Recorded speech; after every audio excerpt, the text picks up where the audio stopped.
We're starting a new series called Did You Know, where we point out interesting facts and tell stories about some people you think you know. We're kicking off the first video with Charles Bronson, a favorite on our channel, as you know. Leave in the comments who you'd like to see in the future, and don't forget to order a copy of our best-selling World War II novel, That's How It Goes, link in the description box. So let's go. For starters, did you know that Charles Bronson was born in Pennsylvania and not in Europe? Most people assume he's European because he spoke with an accent his entire life, but he was actually born in Erenfield, Pennsylvania, a small coal mining town in the Allegheny Mountains outside of Pittsburgh. His thick accent was the result of speaking Lithuanian Russian at home. His father was a Lithuanian immigrant of Lipka Tatar ancestry, and his mother was Lithuanian as well. He came from a very large family. He was one of 15 siblings, and their house was so small that they had to sleep in shifts. Bronson once said in an interview that he didn't really begin to speak fluent English until he entered the Army. To say that the Bronsons were poor would be an understatement. His father passed away when Charles was just 11, and so to support the family, Bronson began working in the coal mines before and after school. As a child, he would often have to wear his sister's hand-me-down clothes, which included dresses, by the way, and he once said in an interview that he never experienced 3 meals a day until he joined the service. He also said that he began smoking at the age of 9 to cope with working double shifts in the mine. I mean, talk about a different era. And even with all that, no father, working double shifts in the mine, wearing his sister's dresses, not eating 3 meals a day, Charles Bronson would become the first person in his family to graduate from high school. Did you know that Charles Bronson wasn't his given name? Probably not a huge shocker to know that he changed his name, a common practice in Hollywood back then and even now. His birth name was Charles Dennis Bukinski, but he changed it to Charles Bronson when he moved out to Hollywood to become an actor following World War II. You have to remember that this was the early 1950s, and it was the height of the Red Scare, or McCarthyism, in the United States. Suspected communists were being hauled in front of Congress and asked to out their communist friends. Directors and actors who were suspected communists were being blacklisted. So Bronson figured it probably wasn't good for his career to have a Russian-sounding last name. He was struggling to figure out what to change his name to when one day he was driving up to an audition at Paramount with a friend when the buddy pointed to the street sign, Bronson Avenue, that led up to the Paramount gates. "That's your new name," said his passenger friend, who happened to be Steve McQueen. True story. More on Steve McQueen in a bit. Did you know that Charles Bronson served during World War II with distinction? Bronson enlisted in what was known as the Army Air Force in 1943. Now, footnote, for those of you who are going to comment that it was the Air Corps, it was the Army Air Corps until 1941. Then it became the Army Air Force in 1947, and then just after that it became the Air Force. So Bronson attended gunnery school in Kingman, Arizona, and would go on to see action in the Pacific as a gunner on one of World War II's most famous aircraft, the B-29 Superfortress. Bronson was stationed in the Pacific as part of the 61st Bombardment Squadron of the 38th Bombardment Group based in Guam. And for those of you not steeped in World War II, being part of a bomber crew was one of those hazardous and scariest jobs of World War II. They had a higher death rate than any other branch of the service. Bronson flew a total of 25 combat missions, many of them over the Japanese mainland, which were extremely hazardous missions. In his final mission, which happened to be over the Hodagaya chemical plant in Japan, he was hit pretty badly in the arm, and even though bleeding profusely, he refused medical attention so he could continue manning the guns until the mission was concluded. He received a Purple Heart, and like many of those Greatest Generation heroes, he never ever spoke about it. Bronson didn't just play tough guys and badasses on the screen. He was a legitimate tough guy and badass in real life. That's probably why he resonates to this day with moviegoers. You could just tell he was the real deal. And thanks to the GI Bill, Bronson was able to attend art and acting school, which would ultimately lead him to Hollywood. Did you know that one of Bronson's earliest roles was in the horror classic House of Wax? This was in the early 1950s, and he was still credited as Charles Bukinski, but it was the most screen time he had received up to that point. If you haven't seen the movie, it's worth a watch. He plays Vincent Price's mute, tough guy assistant named Igor. I don't want to give away any spoilers, But not only is it a horror movie classic, and it really is, House of Wax is notable because it was the first major studio 3D movie, and its success kicked off the entire 3D craze in the early 50s. It was also Vincent Price's first horror movie villain role, which he ultimately would become known for. And it also starred a very young Carolyn Jones, who would go on to become Morticia Addams of the Addams Family fame. If you're into horror movies, definitely check out House of Wax, one of my all-time favorite movies. You probably wouldn't be surprised to learn that throughout the 1950s, tough guy character actor Charles Bronson played an assortment of tough guys, villains, thugs, an occasional cowboy, and even Native American. He worked steadily and consistently thanks to his brawny physique, his chiseled and very distinctive looks, and his brooding presence. But did you know that his first real breakout role, the one that truly launched his career as a superstar and leading man, came in The Magnificent Seven, one of the all-time greatest Western movies. In researching this video, I had just assumed his breakout role was The Great Escape, perhaps my all-time favorite movie, but alas, it was The Magnificent Seven, which came out a few years prior to that.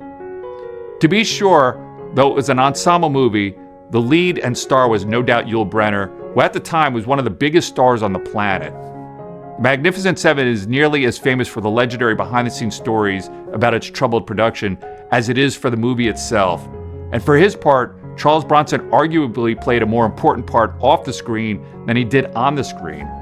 So let me explain that. So as I mentioned, Yul Brynner was the movie star and one of the giants of the screen at the time.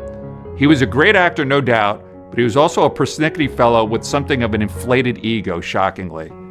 He was legendary for being brilliant but temperamental, and he didn't like sharing the spotlight with any of his co-stars.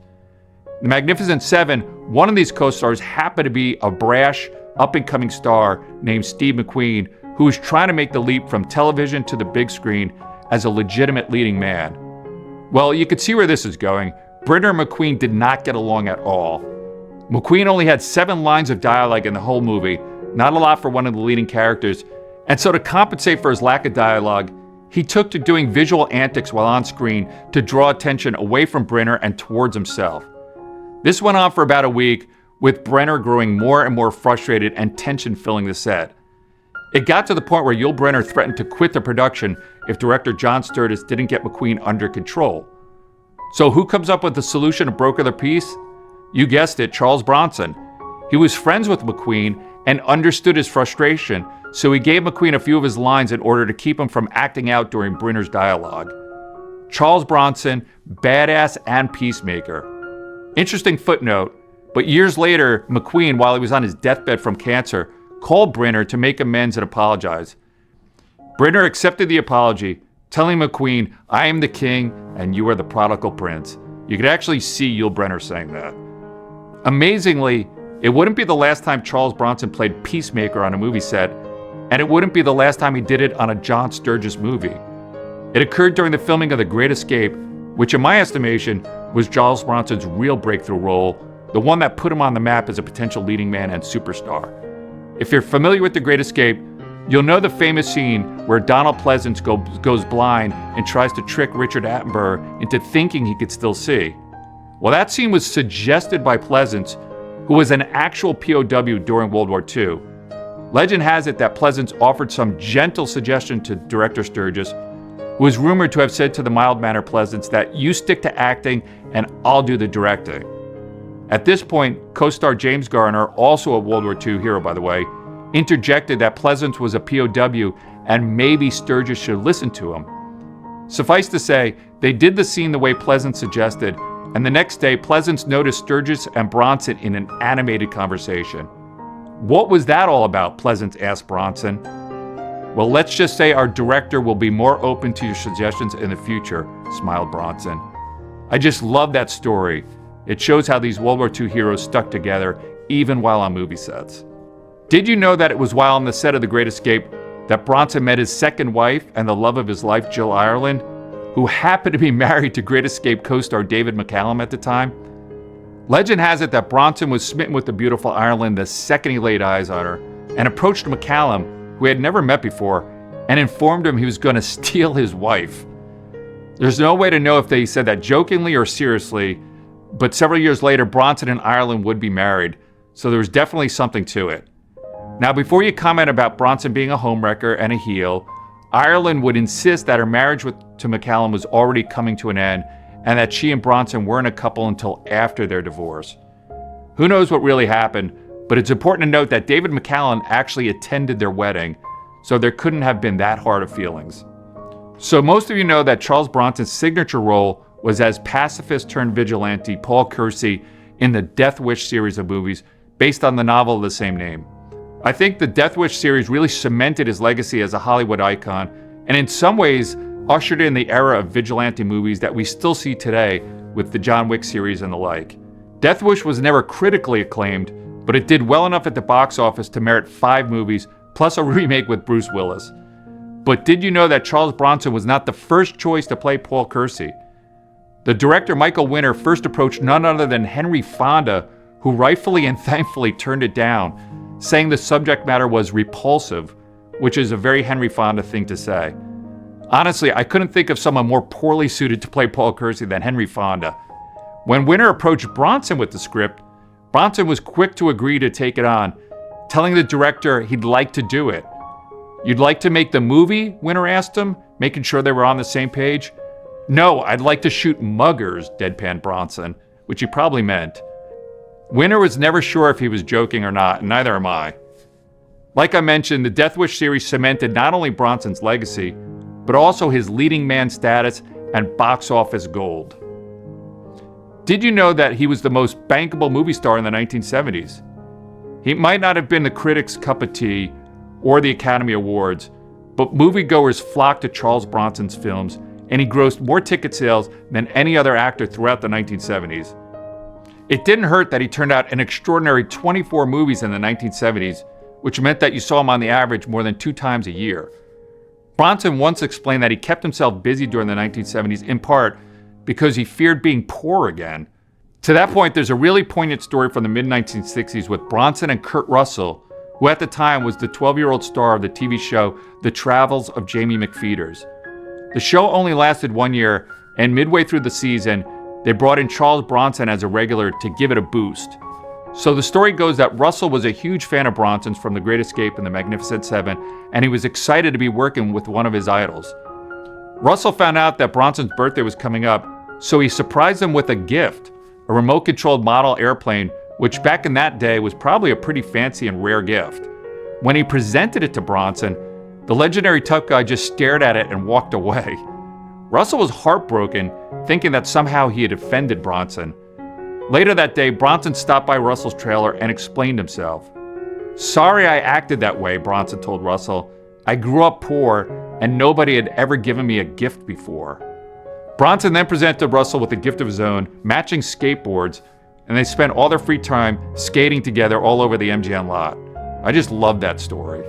But in closing, perhaps the most poignant story about Charles Bronson was his devotion to his beloved wife, Jill Ireland. As I mentioned, they met while on the set of The Great Escape, Bronson jokingly, or not so jokingly, telling her ex-husband that he was going to steal her away, which he eventually did. But it was no passing fancy. Bronson and Jill Ireland had one of the great storybook romances in Hollywood history, on par with Paul Newman and Joanne Woodward. They would go on to make 17 movies together and spent all their free time at their secluded home in Vermont. Of course, their marriage ended tragically with Jill Ireland's death from cancer at the age of 62. Bronson was so disconsolate that he kept her cremated ashes with him in a hollowed-out walking cane, and when Bronson passed away 2 decades later, he was buried with her ashes and that very cane. So sad. So let us know what you think of this series. Leave your thoughts in the comments on who you'd like to see next.